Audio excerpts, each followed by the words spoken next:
శుభకార్యాలకు పూజార్ల కోసం వెతుకుతున్నారా? ఇక నుండి అవసరం లేదు. పూజారీస్.com లో అతి తక్కువ ధరలకే పూజార్లను ముందే బుక్ చేసుకోండి. వెంటనే కాల్ చేయండి. నమస్తే. సో చాలామంది వారికి దిష్టి తగిలిందని ఫీల్ అవుతూ ఉంటారు. దిష్టి వల్ల అన్ని రకాల సమస్యలు వస్తున్నాయని చెప్తూ ఉంటారు కూడా. మరి నిజంగానే దిష్టి తగిలింది, దీన్ని నివారించుకోవడం ఎలాగా? ఎలాంటి హోమ్ రెమెడీస్ ఉంటాయి? వివరాలు తెలుసుకుందాం. ఈరోజు మనతో పాటు ఉన్నారు ప్రముఖ vegetable therapist and sun spiritual society founder Vikramaditya Guruji గారు. గురుగారు నమస్కారం అండి. సూర్యోస్మితల్లి. గురూజీ, అసలు దిష్టి అనేది ఉంటుందా? అసలు మీరు వెజిటబుల్ థెరపిస్ట్ విక్రమాదిత్య అని దిష్టికి సంబంధించిన సమస్య అడగడం ఏంటి? జనరల్గా దానికి ఏమైనా సైంటిఫిక్ రీజన్ ఉందా లేదా? ఇంకా దానికి కూడా కారణం చెప్తాను. అంటే విక్రమాదిత్య అని అడగడం ఉందో వెజిటబుల్ థెరపిస్ట్కి దానికి సంబంధం ఏంటి అంటే, దిష్టికి కట్టే కాయ ఏంటి? గుమ్మడికాయ. బూడిద గుమ్మడికాయ. మనం మన వెజిటబుల్ థెరపీలో ఫస్ట్ వాడేది బూడిద గుమ్మడికాయ. అది మనకి ఏం చేస్తుంది? దిష్టిని నివారిస్తుంది. అది హెల్త్ని ఇస్తుంది మనకి. ఇక్కడ మీకు ఏమైందంటే అనారోగ్యం వచ్చింది, డిసీజ్ వచ్చింది. మనకి ఎందుకు వచ్చింది అంటే, ఇప్పుడు చాలామంది కోవిడ్కి అట్రాక్ట్ అవుతున్నారు, కోవిడ్ ఎఫెక్ట్ అవుతున్నారు. ఎందుకు అవుతున్నారు? వాళ్ళలో ఇమ్యూనిటీ తగ్గింది. అంతేగా, ఇమ్యూనిటీ తగ్గినప్పుడు వ్యాధి వచ్చింది. మన ఎనర్జీ తగ్గినప్పుడు దిష్టి తగిలింది. అంటే మరి ఇంతకు ముందు మీ ఎదురింటోళ్ళు పక్కింటోళ్ళు పూర్వం లేరా? అప్పుడు ఎవరో ఇబ్బంది పడలేదా? ఏమైంది అంటే, వ్యక్తులు బలహీనపడ్డాం. ఎలా? భౌతికంగా కాదు, మానసికంగా బలహీనపడ్డాం. కాబట్టి వాడు నన్నే చూస్తున్నాడు, వాడు నాకు దిష్టి పెడతాడు. ఇప్పుడు కాదు, ఇంతకు ముందు కూడా జరుగుండొచ్చు. ఈ దిష్టి పెట్టటాలు, ఏడవటాలు పూర్వం రోజుల నుంచి రాక్షసులకి, దేవతలకి అందరికీ జరుగుతూనే ఉంటాయి. అలాగే ఇప్పుడు చూడండి, గణపతి ఆధిపత్యం గురించి మాట్లాడుకున్నప్పుడు పరమేశ్వరుడు చెప్తాడు, సుబ్రహ్మణ్యేశ్వర స్వామి త్వరగా వెళ్ళిపోయి తిరిగి వచ్చేస్తారు. గణపతి ఏమీ చేయలేక నిస్సహాయుడు అంటాడు. ఎలక మీద తల్లిదండ్రుల చుట్టూ తిరిగితే భూమి అంతా కూడా ప్రదక్షిణ చేసి ముక్కోటి దేవతలు దర్శనం చేసుకుని వచ్చినట్టు, తీర్థాలు స్నానం చేసినట్టు అని చెప్పారు. ఇక్కడ ఏం జరిగింది? గణపతి, మూలాధార శక్తికి అధిపతి అయినటువంటి గణపతి తల్లిదండ్రుల చుట్టూ ప్రదక్షిణ చేయడం ద్వారా, అంటే అన్నదమ్ములైన ఒక పోటీ జరిగింది, దాంట్లో అతను విజయుడయ్యారు. ఇక్కడ మనం అవతలవాడు మనల్నే చూస్తున్నాడు అని మనం చూస్తున్నాం. అంటే ఇక్కడ దృష్టి పరస్పరం అయినప్పుడు అవతల వ్యక్తి నిన్ను చూస్తున్నాడు, నువ్వు అదేం పట్టించుకోకుండా నీ పని నువ్వు చేసుకుంటూ వెళ్ళిపోతే నీకు తాకాల్సిన అవసరం లేదుగా, రిసీవ్ చేసుకోవాల్సిన అవసరం లేదుగా. అంటే ఎవరైనా ఫీల్ అవుతే, మానసికంగా బలహీనంగా ఉంటే అప్పుడు వాళ్ళకి దిష్టి అనేది వస్తుంది. ఎప్పుడు ప్రకృతిలో రెండు శక్తులు ఉంటాయి, పాజిటివ్ ఎనర్జీ, నెగిటివ్ ఎనర్జీ. ఒక వ్యక్తి నిన్ను నెగిటివ్గా చూస్తున్నప్పుడు, నెగిటివ్గా మాట్లాడుతున్నప్పుడు అతనిలో ఉన్నటువంటి పాజిటివ్ బ్యాక్ నుంచి వెనక్కి వెళ్ళిపోద్ది. అతను నీతో పాజిటివ్గా మాట్లాడుతున్నప్పుడు నెగిటివ్ వెనక నుంచి వెళ్ళిపోద్ది. అంటే రెండు ఉంటాయి, రెండు వాడాలి. లైట్ వేసాం, పాజిటివ్ నెగిటివ్ రెండు కలిస్తేనే వైట్ బయటకు వచ్చింది, కలర్ లైట్ బయటకు వచ్చింది. అలాగే ప్రతి వ్యక్తిలోనూ కూడా రెండు గుణాలు ఉంటాయి. ఒక వ్యక్తి నవ్వుతూ మాట్లాడుతున్నాడు, ఏడుస్తూ నీకు గోతులు తవ్వుతూ ఉంటాడు. ఇది సహజంగా జరుగుతూ ఉంటాయి. లేదు అంటే అందరూ అలా అని కాదు, కొంతమంది పాజిటివ్గానే మాట్లాడుతూ ఉంటారు, వాళ్ళలో కూడా నెగిటివ్ ఉంటుంది. అది వెనక నుంచి వెళ్ళిపోతూ ఉంటుంది. ముందు వెనకాల కంపల్సరీ. అంటే తూర్పు పడమరలు ఎలా అయితే ఉన్నాయో, వెలుగు చీకటి ఉన్నాయో, ప్రతి మనిషిలో కూడా ఉంటాయి. మనం రిసీవ్ చేసుకునే దాని మీద ఆధారపడి ఉంటుంది. ఎస్. అయితే గురువు గారు, దిష్టి తగిలింది, వీళ్ళు మానసికంగా చాలా లోగా ఉన్నారు అన్నప్పుడు, వీళ్ళకి దిష్టి తగిలింది, వీళ్ళకి అన్ని సమస్యలు వచ్చాయి అన్నప్పుడు ఏం చేయాలి? హోమ్ రెమెడీస్ ఏమైనా ఉంటాయా దీన్ని తగ్గించుకోవడానికి? హ్యాపీగా ఉంటాయమ్మా. ఇప్పుడు మనం గుమ్మానికి కట్టండి బూడిద గుమ్మడికాయ అని చెప్పాం. ఇంత చిన్న గుమ్మడికాయ లేదా ఎంత ఉండే గుమ్మడికాయ ఎంత పెద్ద బిల్డింగ్ అయినా సరే దిష్టి తగలకుండా ఆపుతుంది. ఇంత చిన్న దేహానికి ఒక బూడిద గుమ్మడికాయ జ్యూస్ చేసుకుని తాగితే ఎందుకు ఆపదు? అంటే అనారోగ్య సమస్యలకే కాదు, మానసిక సమస్యలకి కూడా బూడిద గుమ్మడికాయ పనిచేస్తుంది, దిష్టిని తగ్గిస్తుంది. శుభ్రంగా బూడిద గుమ్మడికాయ, ఒక 100 గ్రాముల బూడిద గుమ్మడికాయ, ఒక నిమ్మకాయల్ని కూడా దిష్టికి వాడతాం మనం. గుమ్మాలకి ఎండుమిర్చితో కలిపి జీడి గింజలతో కలిపి గుచ్చి గుమ్మాలకి తగిలిస్తాం, అది కూడా దిష్టిని ఆపుతుంది. అంటే దాంట్లో కూడా హై కాస్మిక్ ఎనర్జీ ఉంది. బూడిద గుమ్మడికాయలో హై కాస్మిక్ ఎనర్జీ ఉంది.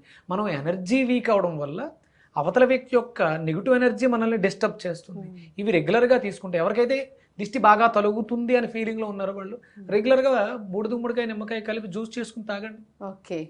మీకు అంటే ఆ దిష్టిని ఎదుర్కొనే శక్తి మీలో వచ్చింది. అది ఆటోమేటిక్గా రిఫ్లెక్ట్ అయ్యి మీకు ఎవరైతే నెగిటివ్గా మీ గురించి ఆలోచిస్తున్నారో వాళ్ళకి వెళ్ళి వాళ్ళని కొడుతుంది. అది బూడిద గుమ్మడికాయ ప్లస్ నిమ్మకాయలు. ఓకే. చిన్న అల్లం ముక్క వేసుకుని మెత్తగా జ్యూస్ చేసుకుని గ్రైండ్ చేసుకుని వడకట్టుకుని, ఉప్పు, మిరియాల పొడి. మిరియాలు కూడా మనకి దిష్టికి పనిచేస్తాయి. సుబ్రహ్మణ్యేశ్వర స్వామి గుళ్ళో మీరు వెళ్ళినప్పుడు ఉప్పును మిరియాలు కలిపి ధ్వజస్తంభం దగ్గర విడిచిపెడతారు. అంటే ఇవన్నీ కూడా మెడిసినల్ వాల్యూస్తో పాటు మనకి మోరల్గా సపోర్ట్ చేయడానికి కూడా చాలా అద్భుతంగా ఉపయోగపడతాయి. ఇంకా ఏమున్నాయి గురూజీ దిష్టి తీసుకోవడానికి? దిష్టి తీసేయాలి లేదా చిన్నపిల్లలకు కూడా దిష్టి తీసేయాలి అని చెప్తూ ఉంటారు. సహజంగా మనకి ఉప్పుతోటి దిష్టి తీసి మనం పొయ్యిలో వేస్తాం. అలాగే మిరియాలు కూడా దిష్టి తీసి, అంటే ఉప్పు మిరియాలు కలిపి దిష్టి తీసి నిప్పుల్ని రాజేసి నిప్పుల మీద వేయడం ద్వారా చిన్నపిల్లలకైతే దిష్టి పోతుంది. అలాగే ఎండుమిర్చిని కూడా వాడుతూ ఉంటారు, అవి కూడా అట్రాక్ట్ చేస్తాయని చెప్పేసి. నిమ్మకాయతో దిష్టి తీస్తారు. చిన్నపిల్లలు అయితే ఆవు పిడకల్ని ఆవు నెత్తితో నానిపి మంట అంటించి ఆ ఒత్తుతో దీపం తీస్తారు. తెల్లటి గుడ్డని ఆవదంతో దీపం వేసి ఆ దీపంతో దిష్టి. అంటే ఏం లేదు, మన శరీరం చుట్టూ ఆరా ఉంది, ఆరాకి బయట నెగిటివ్ ఎనర్జీ పట్టేసుకుని ఉంది. అది మనల్ని ప్యాక్ చేసి కంజెస్టెడ్గా నొక్కేస్తూ ఉంటుంది. అందుకని హెడేక్ రావటం, నీరసంగా అనిపిస్తుంటుంది.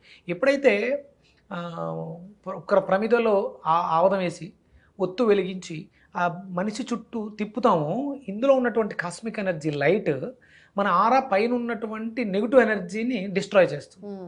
తద్వారా ఇలా తిప్పాలి, ఆరా చుట్టూ తిరగాలి. అందుకని తిప్పడం యొక్క ప్రధానమైనటువంటి కారణం. అలాగే బూడిద గుమ్మడికాయతో దిష్టి తీసేటప్పుడు మనిషిని మధ్యలో నుంచోబెట్టి చుట్టూ తిరుగుతారు. తిప్పడం కుదరదని మనిషి చుట్టూ తిరిగితే ఇదేం చేస్తుందంటే లోపలికి అట్రాక్ట్ చేసేసుకుంటుంది, అబ్జార్బ్ అయిపోతుంది. ఇది అంటే ప్రకృతి మనకు నేర్పింది. మన ఋషులు వాళ్ళు సూక్ష్మ దృష్టితో చూసినప్పుడు మీ చుట్టూ మీ కాంతి వలయం, అంటే ఆరా బాగుందంటే కాంతి వలయం, కాంతి వలయం చుట్టూ నల్లటి కారుమైబుల్లాగా చిన్న చిన్న మచ్చలు ఉంటాయి. అదే డిసీజెస్ ఉన్న చోట ఆ గుంటలు పడిపోయి ఉంటుంది ఆరా.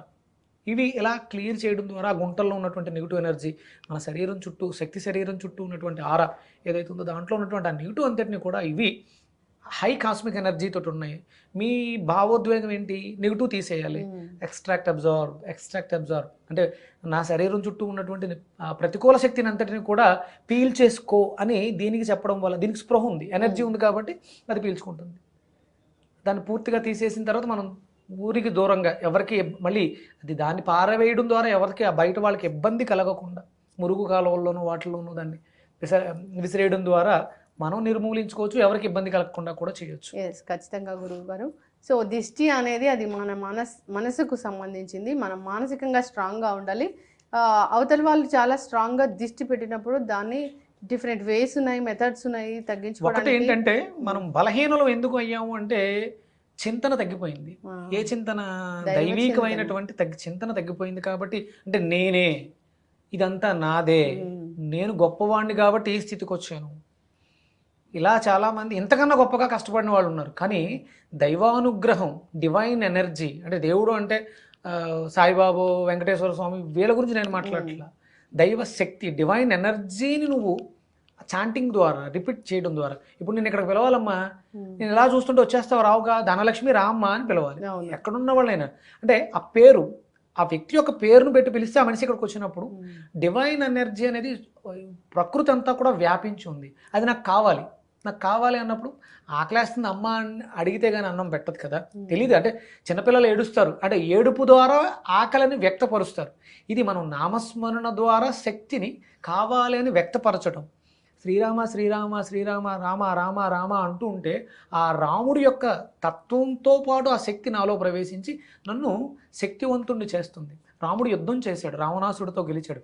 ఇప్పుడున్నటువంటి ఈ జగత్తులో మన చుట్టూ అరిషడ్ వర్గాలు చాలా శక్తులు ఉన్నాయి. వాటితో యుద్ధం చేయాలంటే మనకి శక్తి కావాలి. అందుకని అవతల వ్యక్తి రావణాసురుడు, అరిషడ్ వర్గాలు, ఈ శక్తులతో మన మీద యుద్ధానికి వచ్చాడు. అప్పుడు నామస్మరణ నన్ను శక్తివంతుణ్ణి చేసింది. వాడిని పట్టించుకోవద్దు, వాడు మన పని మనం చేసుకుంటూ వెళ్దాం. నామస్మరణతో, దైవ చింతనతో ఉంటే బలహీనులు అవ్వం. అప్పుడు మనం ఈ నిమ్మకాయలు, ఉప్పు, మిరియాల కోసం ఆలోచించాల్సిన అవసరం లేదు. వాటికి తీసుకోవడానికి కూడా టైం ఉండాలి. ఒకే అవకాశం లేదు అంటే నువ్వు బెడ్ రెట్ని అయిపోతావు. దిష్టి తీసుకునేంత టైం నీకు దొరకలేదు, నువ్వు బెడ్ రెట్ని అయిపోతావు. ఆ బెడ్ రెట్ని హాస్పిటల్ చుట్టూ లేకపోతే మంచంలో 2-3 రోజులు గడిపే బదులు రోజు ఒక 10-15 నిమిషాలు దైవ చింతనతో ఉంటే, నువ్వు ఎనర్జెటిక్గా ఉంటే నేను ఏ దుష్టశక్తి నేను చేరదు. ఖచ్చితంగా ఇలా ఆలోచించండి. ఖచ్చితంగా గురూజీ. సో ఉంటుంది దిష్టి అనేది, అది మనం ఫీల్ అవుతాము. సో దాన్ని తగ్గించుకోవడానికి మనం స్ట్రాంగ్గా ఉండాలి. రకరకాల వెజిటబుల్ జ్యూసెస్ ఉన్నాయి, రకరకాల పద్ధతులు ఉన్నాయి దాన్ని నివారించుకోవడానికి. దైవ చింతన అనేది అసలు చాలా చాలా ముఖ్యమైనది. సో అది మెడిటేషన్ లాగా పనిచేస్తుంది. దాని వెనక సైంటిఫిక్ రీజన్ ఉంది దైవ చింతన గురించి. చాలా చక్కటి ఇన్ఫర్మేషన్ అండి. ధన్యవాదాలు. సూర్యస్మి.